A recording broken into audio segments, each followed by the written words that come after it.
Boa noite, meus irmãos, a graça e a paz do nosso Senhor Jesus Cristo. Graças a Deus estamos na casa dele para entoar cânticos, orar, confessar os nossos pecados, já participarmos da Santa Mesa do Senhor, mas também para sermos alimentados no Espírito pela pregação da palavra dele. Sendo assim, no calor de Itaberaba, vamos abrir as nossas Bíblias no livro de Neemias. Se você acompanhou ou tem acompanhado o projeto 1643, você vai ter percebido que no último mês nós tratamos sobre avivamento. Durante todo o mês, em alusão à reforma protestante, e hoje, não menos importante do que isso, nós começaremos a falar de um grande avivamento que aconteceu nas Escrituras, na história da redenção do povo de Israel, o avivamento aqui pós-exílio. Então convido você para abrir a sua Bíblia em Neemias, no capítulo 1.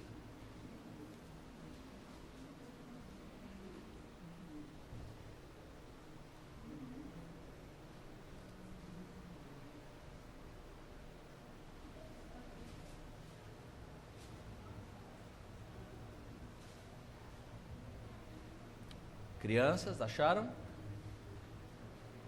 Show? Caleb, cadê Caleb? Achou? Achou aqui?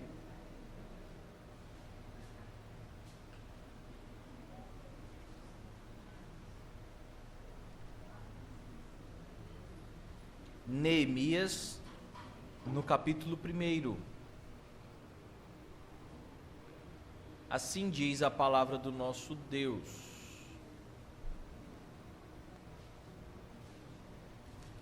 Logo depois do livro de Crônicas, Esdras, Neemias. Assim diz a palavra do Senhor. As palavras de Neemias, filho de Acalias, no mês de Quisleu, no ano 20º, estando eu na cidadela de Suzã, veio Hanani, um de meus irmãos, com alguns de Judá. Então lhes perguntei pelos judeus que escaparam, que não foram levados para o exílio e acerca de Jerusalém. Disseram-me, os restantes que não foram levados para o exílio e se acham lá na província, estão em grande miséria e desprezo. Os muros de Jerusalém estão derribados e as suas portas queimadas.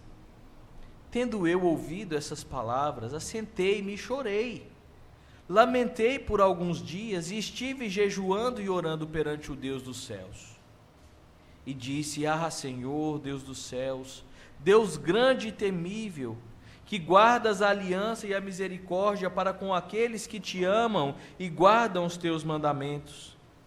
E seja, pois, atentos os teus ouvidos e os teus olhos abertos para acudires à oração do teu servo, que hoje faço a tua presença dia e noite, pelos filhos de Israel, teus servos, e faço confissão pelos pecados dos filhos de Israel, os quais temos cometido contra ti, pois eu e a casa do meu pai temos pecado, temos procedido de todo corruptamente contra ti, e não temos guardado os mandamentos, nem os estatutos, nem os juízos que ordenaste a Moisés teu servo. Lembra-te da palavra que ordenaste a Moisés teu servo, dizendo: se transgredirdes, eu vos espalharei por entre os povos. Mas se vos converterdes a mim e guardardes os meus mandamentos e os cumprirdes, então ainda que os vossos rejeitados estejam pelas extremidades do céu, de lá os ajuntarei e os trarei para o lugar que tenho escolhido para lhe fazer habitar o meu nome. Estes ainda são teus. Estes ainda são teus servos, o teu povo, que resgataste com o teu grande poder e com mão poderosa. Senhor, Estejam, pois, atentos os teus ouvidos à oração do teu servo e à dos teus servos que se agradam de temer o teu nome. Concede que seja bem-sucedido hoje o teu servo e dá-lhe mercê perante esse homem. Nesse tempo, eu era copeiro do rei. Amém. Que o Santo Deus abra os nossos corações, nos dê o entendimento pelo Espírito Santo, para que possamos compreender as verdades do Evangelho, que sejamos edificados, que a sua palavra ache guarida nos nossos corações para a nossa edificação, em nome de Jesus. Amém. Se você vive como eu em uma constante saudade da sua terra natal, não mora aqui, mas também não quer ir embora, se você lembra da sua infância, da sua terra natal, de onde você colhia mangas, eu já estou recolhendo mangas nas casas dos irmãos, quem estiver sobrando, viu? Aquela memória afetiva muito bonita, que aquece os corações, todos nós temos, seja de uma cidade distante, seja de um povoado, seja do interior, seja nas brincadeiras com os seus primos, e no meu caso, éramos 24 primos reunidos nos finais de semana. Era fantástico, era muito divertido, era muito bom estar em família. Nós temos aqui posto à nossa frente um contexto muito similar. Nós lemos durante a liturgia ali o comecinho do livro de Daniel, e nós separamos alguns profetas como profetas pré-exílio, os profetas que estavam dentro do exílio e os profetas que estavam posterior ao exílio. Quando olhamos, por exemplo, o livro do profeta Isaías, ele é claro em anunciar que haveria destruição, que haveria cativeiro se o povo desobedecesse ao Senhor. Ele estava avisando. Mas nós também olhamos para o livro de Daniel, que está dentro do contexto do cativeiro, onde nós lemos lá que Daniel e seus amigos foram levados durante um sítio de Nabucodonosor na cidade de Jerusalém. E aquele momento, meus irmãos, foi um momento terrível para o povo de Israel, porque o templo foi destruído, porque os utensílios da casa do Senhor foram levados, o povo fora feito cativeiro, não podendo cultuar mais o seu Deus. A história de Daniel nós conhecemos, e quanto Deus o abençoou. A narrativa do capítulo 1 vai dizer que Daniel serviu ao reino babilônico até a época de Ciro, quando Deus então levanta um novo rei dentro da Babilônia para proporcionar a libertação do povo. Nesse contexto, nesse inteirinho, Neemias, que servia como copeiro perante o seu senhor, ele se depara então com um compatriota, um irmão. E durante aquele contexto, meus irmãos, as narrativas, os comentários nos ensinam que houveram várias investidas como a de Daniel no povo de Israel, no reino de Judá principalmente. Foi a primeira leva, onde provavelmente Daniel foi, houve uma segunda leva de jovens e uma terceira. E isso acabou, desolou a nação, acabou com tudo que então estava colocado e posto ali. Provavelmente, Neemias estava em uma situação geográfica oposta a que os seus compatriotas estavam. Então, quando ele se depara com Ananias, então, acontece algo extraordinário. Como nós fazemos quando encontramos alguém? Como está a nossa terra? Fulano ainda está vivo? Fulano ainda mora lá na esquina? Coisas semelhantes nós fazemos ainda hoje. Mas à luz deste texto, à luz de Neemias 1, nós aprenderemos que o distanciamento do Senhor Yahvé gera escravidão. Quando nós nos distanciamos do Senhor, nós estamos à mercê da escravidão de Satanás e de toda a sua obra. Mas os versículos de 1 a 3, então, vão nos descrever o estado, a destruição que o cativeiro proporcionou ao povo de Israel. Veja comigo os versículos de 1 a 3. As palavras de Neemias, filho de Acalias, claramente quem estava escrevendo o livro. No mês de Quisleu, provavelmente no segundo semestre, entre setembro e outubro mais ou menos, no ano 20º, estando eu na cidadela de Suzã, veio Hanani, um de meus irmãos, com alguns de Judá. Então lhes perguntei pelos judeus que escaparam, que não foram levados para o exílio, acerca de Jerusalém. Primeira informação, ou a primeira coisa importante a salientar aqui, é a satisfação de Neemias em encontrar alguém que havia escapado daquele processo, e a preocupação com os outros que haviam sido levados e os que ainda estavam fugitivos. Provavelmente a esperança de Neemias é que eles tivessem fugido, que eles estivessem criado uma resistência e estivessem bem. Mas o texto continua, e Hanani então responde: os restantes que não foram levados para o exílio e se acham lá na província, estão em grande miséria e desprezo. Os muros de Jerusalém estão derribados e as suas portas queimadas. Ora, meus queridos irmãos, como você se sentiria se você chegasse em casa agora, após o culto, e se deparasse com os seus portões e muros da sua casa derrubados? Já pensou se a fechadura da sua casa, que não tem mais muro, estivesse então estragada, como seria a sua noite? Provavelmente você acordaria de momento em momento, pensando se alguém estivesse entrando na sua casa, agoniado com a sensação de insegurança. Esse era o sentimento do povo de Israel, em pensar que naquela época o que proporcionava segurança a uma cidade eram as grandes fortificações, as grandes construções das muralhas que cercavam a cidade.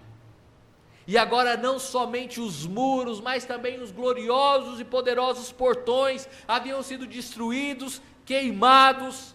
Uma demonstração clara do poderio de Nabucodonosor contra aquele lugar, como a Babilônia então destruiu aquele povo. E por quê?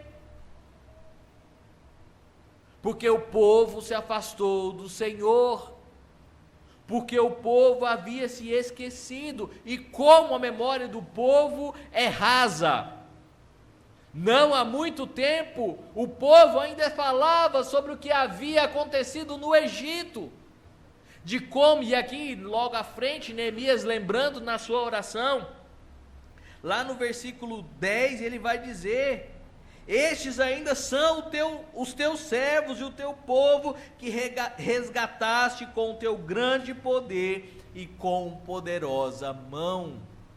Aqui uma referência clara ao Egito, quando lá vai dizer que, quando eles vão perguntar, o que nós vamos ensinar para os nossos filhos acerca da Páscoa? Vocês vão ensinar que o Senhor, com poderosa mão, infligiu tormentos sobre o Egito, e com essa mesma poderosa mão os livrou do cativeiro. O povo tinha esquecido das 10 pragas, o povo havia esquecido da água lá em Massá, o povo tinha esquecido das codornizes, de um maná caindo do céu. Meus irmãos, o maná não era pão velho que estava flutuando no vento, não. O maná era um pão extremamente saboroso, cujo qual o povo nunca tinha experimentado. E aquilo caía gloriosamente, caía misericordiosamente da parte do Senhor para o povo, mas eles se esqueceram disso tudo. Se distanciaram, se entregaram à idolatria. E a destruição do cativeiro pelo pecado arrasa com a nação de Israel. Será que nós não temos experimentado algo similar a isso, meus queridos irmãos? Quando nós olhamos para a nossa denominação, e eu não preciso ir longe, quando olhamos e vemos coisas tão bizarras, coisas tão estranhas. Falávamos pela manhã de igrejas que de manhã tem um culto tradicional e à noite o culto contemporâneo. Isso é bizarro à luz das Escrituras. E por que temos visto isso?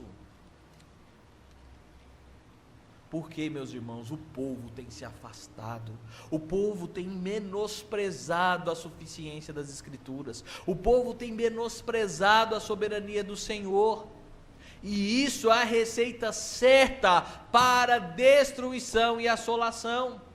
E ainda falando da nossa denominação, a igreja mãe que planta o presbiterianismo no Brasil, hoje está totalmente entregue ao liberalismo teológico, porque se distanciou do caminho do Senhor, e isso gera destruição, isso gera pecado, isso arrasa com corações. Vá nos Estados Unidos, os Estados Unidos têm uma variedade mais ampla que no Brasil, de boas denominações reformadas. No Brasil nós temos um tanto quanto de limitações nesse aspecto. Mas a maior, mais influente, mais antiga denominação presbiteriana, ela se perdeu totalmente. Será que nós não estamos trilhando um caminho semelhante a esse? E trazendo mais próximos a nós? Será que a igreja presbiteriana de Itaberaba está vigiando para não sofrer uma grande tribulação, uma grande destruição? Ainda confabulava com o presbítero Ricardo, da frequência dos cultos de janeiro para cá, a curva é descendente. Janeiro, fevereiro e março, esses bancos estavam cheios, e parece que gradativamente nós temos nos ausentado ainda mais. Quando olhamos para a nossa reunião de oração, então, nem se fala, eu tenho batido nessa tecla, mas às vezes tem a impressão que a minha voz está reverberando na parede e voltando. Será que nós não temos passado por um momento de esfriamento do Senhor? Será que nós já não estamos experimentando uma destruição causada pelo pecado, do menosprezo da palavra de Deus?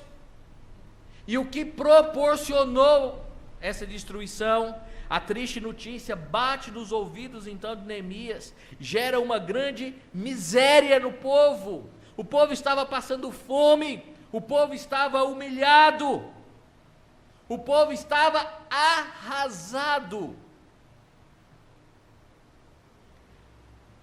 As qualificações eram uma grande miséria, um grande desprezo e a total insegurança. Qualquer povo podia invadir Jerusalém, qualquer pessoa podia acabar com o restinho que tinha lá. Vocês têm testemunhado o que tem acontecido com Hamas, lá em Israel. Vocês têm visto as atrocidades que têm acontecido lá. Melhorou demais, meus irmãos, melhorou muito. Aquilo que o Hamas tem feito contra o povo não chega aos pés do que acontecia nessa época. Nós ficamos assustados com as crianças, bebês sendo decapitados, mulheres estupradas. Isso não era nada do que acontecia nessa época aqui. Espero que você não seja um daqueles apoiadores da Avenida Paulista que estavam defendendo essas atrocidades. Mas o povo estava experimentando a total destruição no cativeiro. Não somente a destruição material, mas a destruição da esperança, a destruição da fé, a fragilidade em que aquele povo estava. Há então uma resposta para essa situação. E Neemias, ao tomar ciência daquela situação, em saber como o povo estava, é como se acendesse uma luz. E Neemias então ora ao Senhor. Versículo 4 ao versículo 8. tendo ouvido o relato, as palavras dos viajantes, qual foi a reação de Neemias? Eu me assentei e chorei e lamentei por alguns dias, e estive jejuando e orando perante o Deus dos céus. A reação imediata da notícia do estado do povo foi o pranto de Neemias. Qual é a nossa reação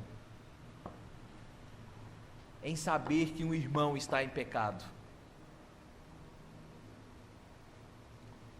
Qual é a nossa reação quando nós ouvimos que um irmão cometeu adultério, que o irmão está envolvido em coisas ilícitas, que o irmão roubou? Qual é a nossa situação? Quer saber qual é o comum?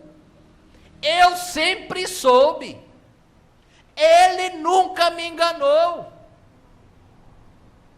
Essa tem sido a nossa reação em muitas situações, quando na verdade nós deveríamos estar lamentando e chorando pelo pecado, quando na verdade nós deveríamos estar abraçando e fortalecendo os fracos na fé, quando nós deveríamos estar nos ajuntando para reagrupar, para organizar, para fortalecer a fé. Não, estamos apontando, estamos nos julgando maiores do que os outros, e a reação de Neemias aqui é uma tristeza profunda, e ele diz que por alguns dias ele lamentou. E qual foi a reação, qual foi a ação, na verdade, de Neemias frente a essa tristeza? Ele entrou na depressão, trancou o quarto e nunca mais fez nada, não foi trabalhar, não, a postura dele foi diferente. Ele jejuou e orou. E aqui nós precisamos entender o que são essas coisas.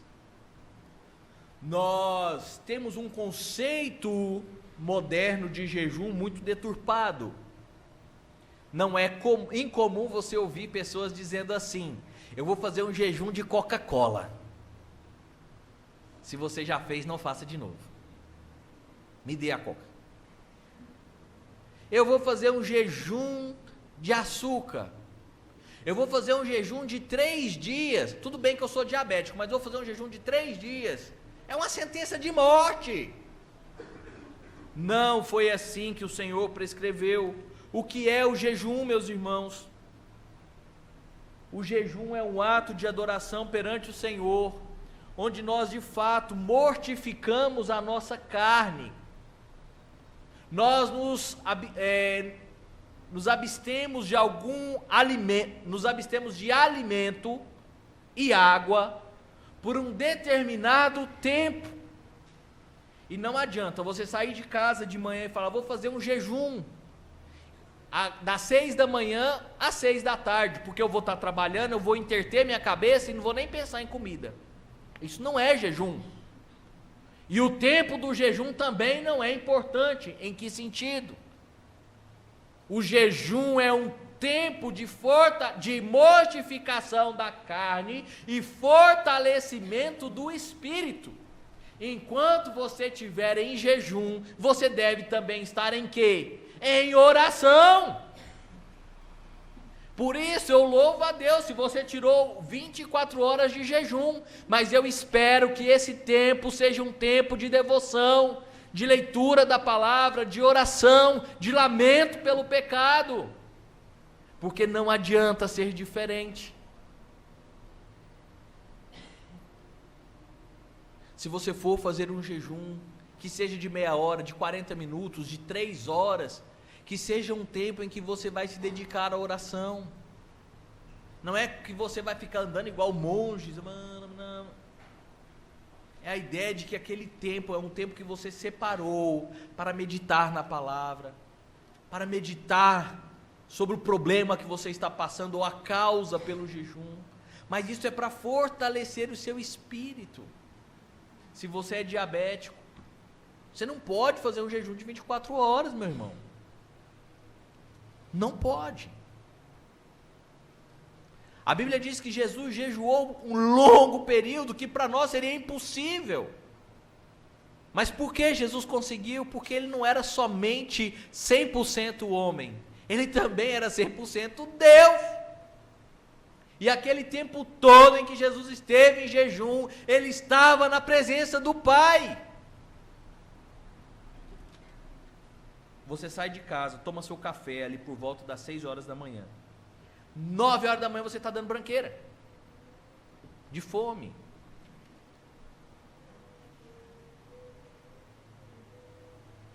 Então o jejum ele não deve ser algo corriqueiro, algo banal, mas algo que nós fazemos sim para mortificar a nossa carne, algo para nos enfraquecer, para mostrar que somos nada diante do Senhor, para que no final nós sejamos fortalecidos.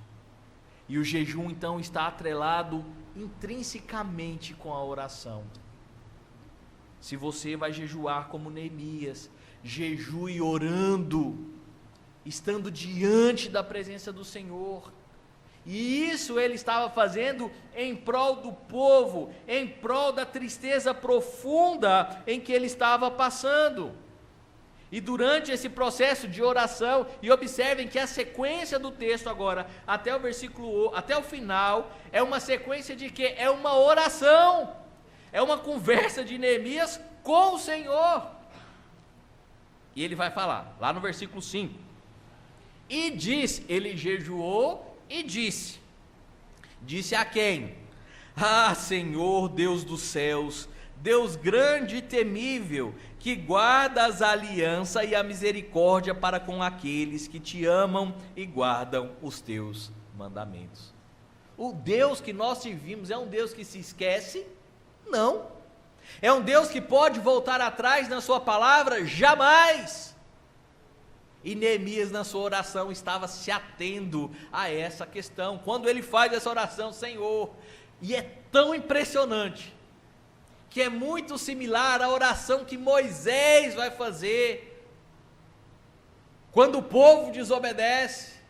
Senhor, eu sei que o povo é terrível, mas é o teu povo, não destrua não, o Senhor entrou em aliança conosco, tem misericórdia.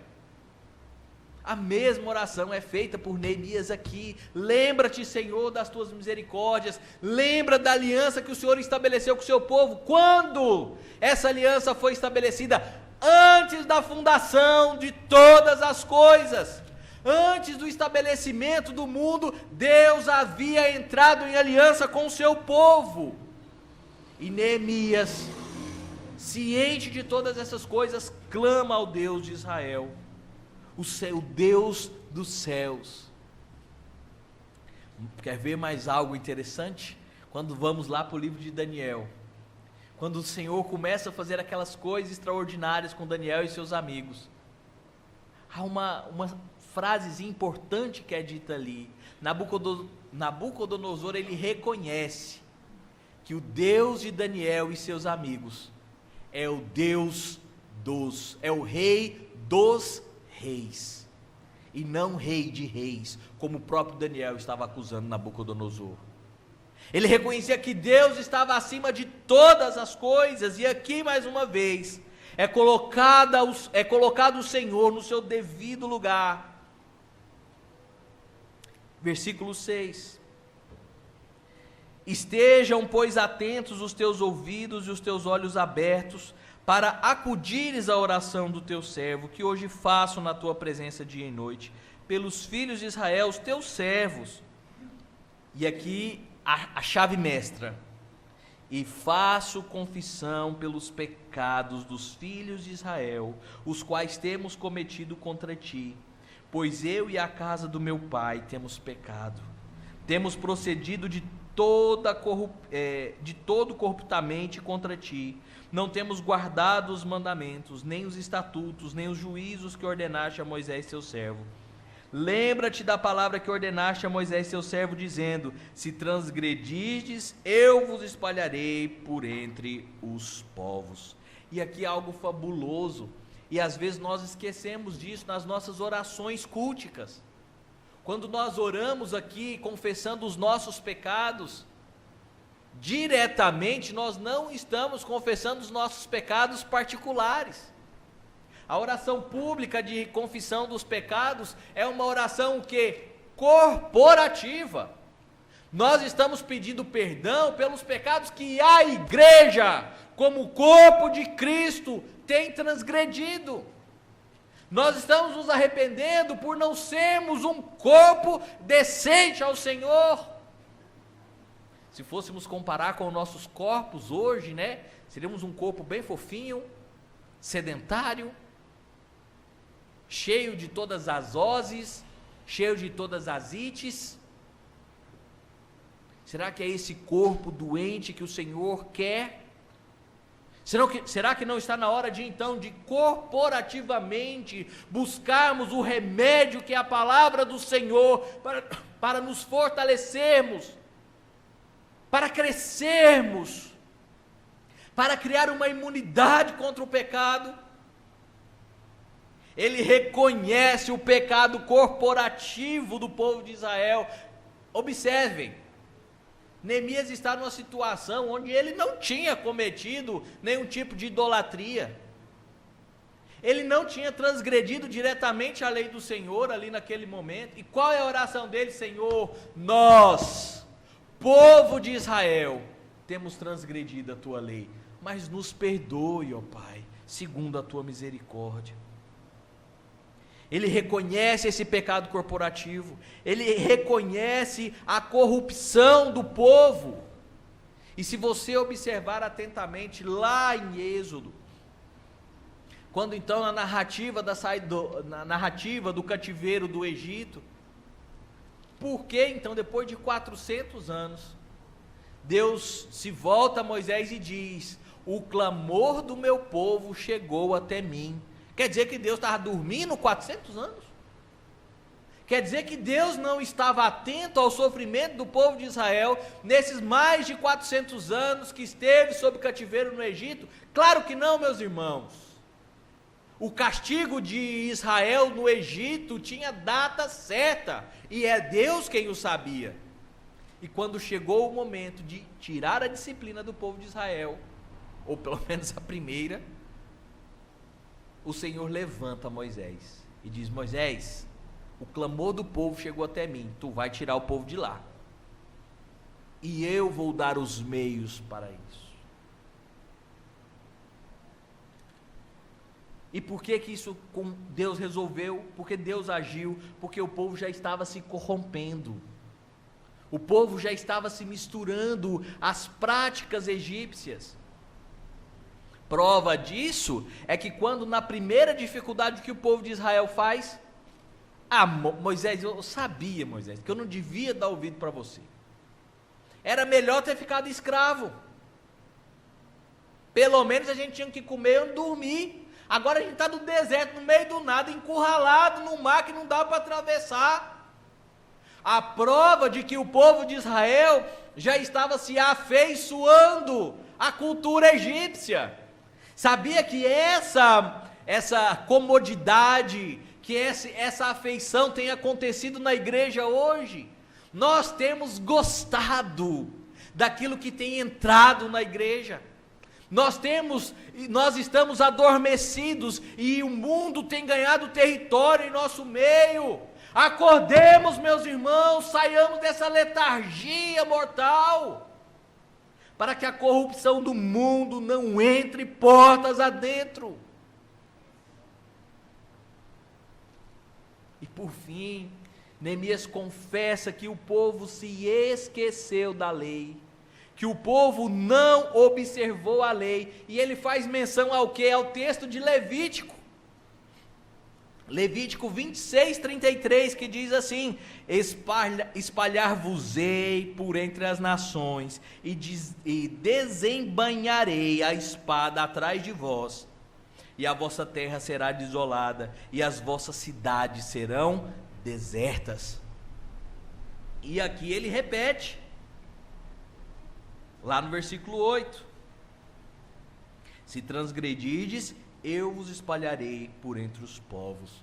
é uma lembrança clara da consequência da inobservância da lei.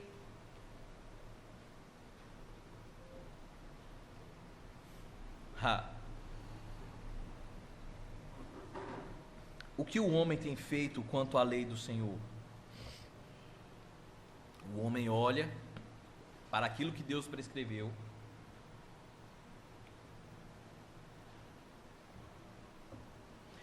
e quando se depara com alguma coisa que não agrada o seu coração carnal, a palavra já não serve mais. Isso aqui não é bem assim. E já começa então uma iniciativa para que as coisas se amoldem à sua vontade. Sabe qual é um dos pecados que está sendo combatido aqui?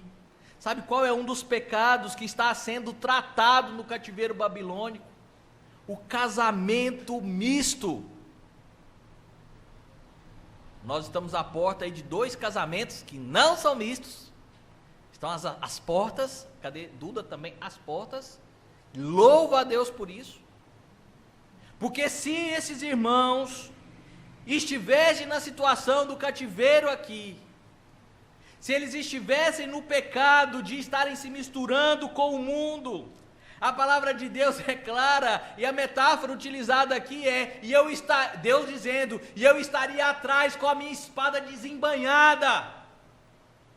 Se você já levou uma surra de facão deitado, você vai entender o que a Bíblia quer dizer. Aquilo batendo nas costas e ardendo.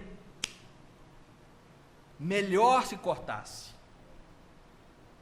É Deus dizendo que a sua ira, que a sua justiça seria impetrada contra o povo. E o povo outra vez, mesmo depois do Egito, estava se dando com o mundo, se casando com mulheres ímpias, com homens ímpios, trazendo corrupção para o seio da igreja. O Senhor estendeu sua mão, o Senhor mostrou o porquê eles estavam em cativeiro. O Senhor justificou as consequências pelas quais eles estavam passando. Toda a destruição do povo de Israel, toda a destruição da sua cultura, era porque o povo havia se esquecido da graça, da lei, das ordenanças, da soberania do Senhor. E o que fazer então?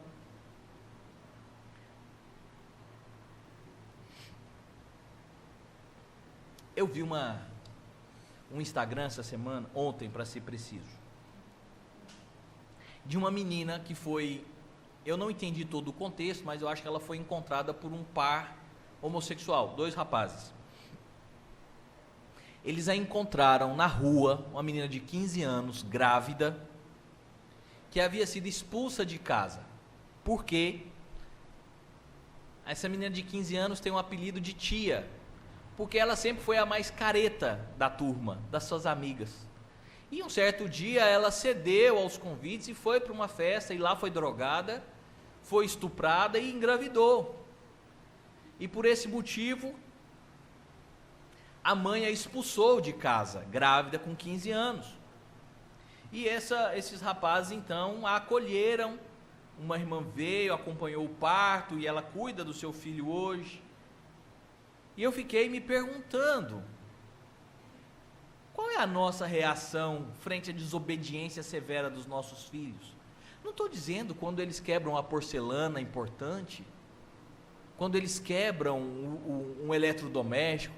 Estou dizendo qual a nossa reação quando os nossos filhos de fato nos magoam, nos decepcionam profundamente. Como nós temos agido com os nossos filhos? Será que nós estamos espelhando a misericórdia que Deus teve para com o seu povo? Será que nós continuamos amando e cuidando do povo como Deus faz, mesmo impetrando a disciplina que o povo merece, por amor? Será que temos expirado aquilo que Cristo fez por nós na cruz do Calvário? Então os versículos 9 ao 11, eles trazem esperança pactual. Eles mostram que mesmo frente ao pecado do povo, mesmo frente à destruição causada pela transgressão, mesmo entendendo os motivos pelos quais levaram o povo ao cativeiro, Deus continua sendo Deus. Deus é infalível, Deus é imutável. E então nós vemos a partir do versículo 9 um volver ao Deus espiritual. Então depois ele lembrava: Senhor, eu lembro que o Senhor disse lá em Levítico que se nós transgredíssemos, o Senhor nos espalharia pela terra fora, nos dizimaria como povo. Mas, versículo 9: se vos converterdes a mim, e guardardes os meus mandamentos, e os cumprirdes, então, ainda que os vossos rejeitados estejam pelas extremidades do céu, de lá os ajuntarei, e os trarei para o lugar que tenho escolhido, para ali fazer habitar o meu nome. Quando o povo então se arrepende dos seus pecados, quando o povo reconhece as transgressões, se você perdeu a escola dominical, aconselho que não faça mais. Venha à casa do Senhor, é mandamento. Lembre-se que na época de Zwinglio e Calvino, isso era um crime civil, tá? Aqui ainda não é um crime civil, mas podia ser. Mas falávamos pela manhã sobre a importância do culto, a importância ali na reforma, o espírito de retomar a genuína adoração. E o que é isso? Esse é o avivamento que Neemias estava aguardando o povo de Israel. Aqui é o início de um genuíno avivamento, onde o povo se arrepende dos seus pecados, onde o povo abandona as suas más ações. Quando nós falamos de um avivamento e as pessoas falam: não, eu vou para a igreja, eu vou fazer isso, mas eu não mudo o meu jeito de me vestir. Então isso não é uma conversão. Certa feita fui aconselhar uma pessoa quanto à imoralidade no seu perfil da internet. Ela disse: eu paro de postar, mas eu não vou apagar as fotos que já estão lá. Que tipo de arrependimento é esse? Nem remorso chega a ser. Mas quando vamos lá em Deuteronômio 30, a partir do versículo 1, ele diz assim, Moisés dizendo: quando, pois, todas essas coisas vierem sobre ti, a bênção e a maldição que pus diante de ti, se te recordares dela entre todas as nações para onde te lançar o Senhor teu Deus, e tornardes ao Senhor teu Deus, tu e teus filhos, de todo o teu coração, de toda a tua alma, e deres ouvido à sua voz, segundo tudo que hoje te ordeno, então o Senhor teu Deus mudará a tua sorte, e se compadecerá de ti, e te ajuntará de novo de todos os povos entre os quais te havia espalhado o Senhor teu Deus. Ainda que os teus desterrados estejam para as extremidades dos céus, desde aí te ajuntará o Senhor teu Deus, e te tornará de lá. O Senhor teu Deus te introduzirá na terra que teus pais possuíram, e a possuirás, e te fará bem, e te multiplicará mais do que a teus pais. Sabe o que isso representa para nós hoje? Significa que nós estávamos desolados, nós estávamos perdidos, nós estávamos desabitados. E quando o Senhor Jesus Cristo se entrega naquela cruz, Ele está nos repatriando. Ele está reagrupando a nação de Israel. Não é lá em Israel, não. Aquele Israel da televisão que está assolado pela guerra é um povo miserável, desobediente, distante do Senhor. E que, sendo eleito, o Senhor os resgatará. Mas de santo aquela terra não tem mais nada. Nós somos o verdadeiro Israel do Senhor, porque fomos refeitos nação, mediante a obra salvadora de Cristo Jesus. Porque agora nós fomos repatriados, porque agora nós fomos ajuntados de novo como corpo, como povo do Senhor Jesus Cristo.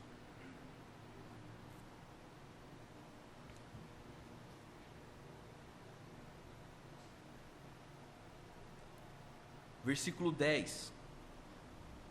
Estes ainda são os teus servos e o teu povo, que resgataste com o teu grande poder e com poderosa mão. Uma alusão clara ao Egito, mas a nós hoje, que já experimentamos a justificação e a regeneração em Cristo Jesus, nós precisamos nos arrepender dos nossos pecados, não para alcançar a salvação.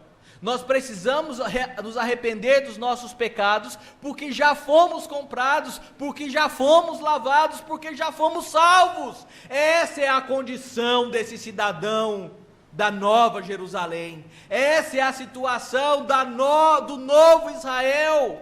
Um povo compungido, arrependido.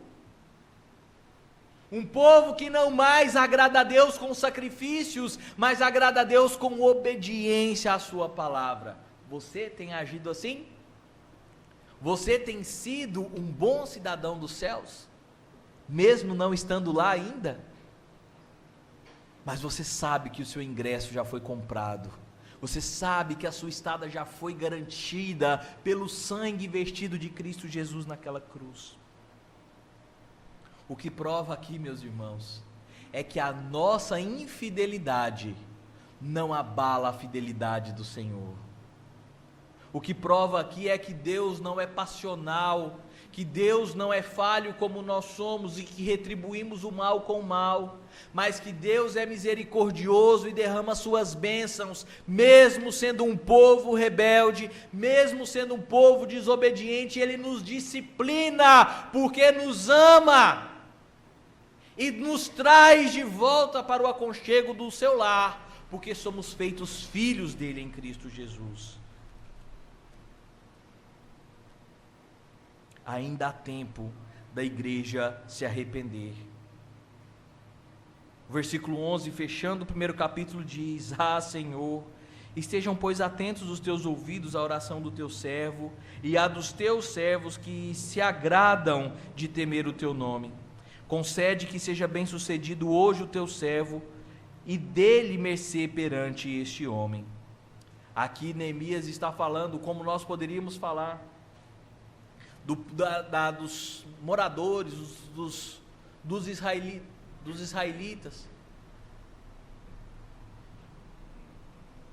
Senhor, se há um remanescente fiel naquele lugar, se existem eleitos naquele lugar, e eu creio que existam, salve-os da perdição, salve-os daquela condição de guerra, mas a todos impenitentes, que eles experimentem a mão poderosa do Senhor, porque é a consequência do pecado. E nós vamos ver, a partir do capítulo 2, que a posição privilegiada de Neemias aqui era uma providência direta do Senhor. E o finalzinho do versículo 11, então, já dá parâmetros para o capítulo 2. O que nós podemos aprender, então, ainda é tempo da igreja cristã contemporânea se arrepender dos seus maus caminhos.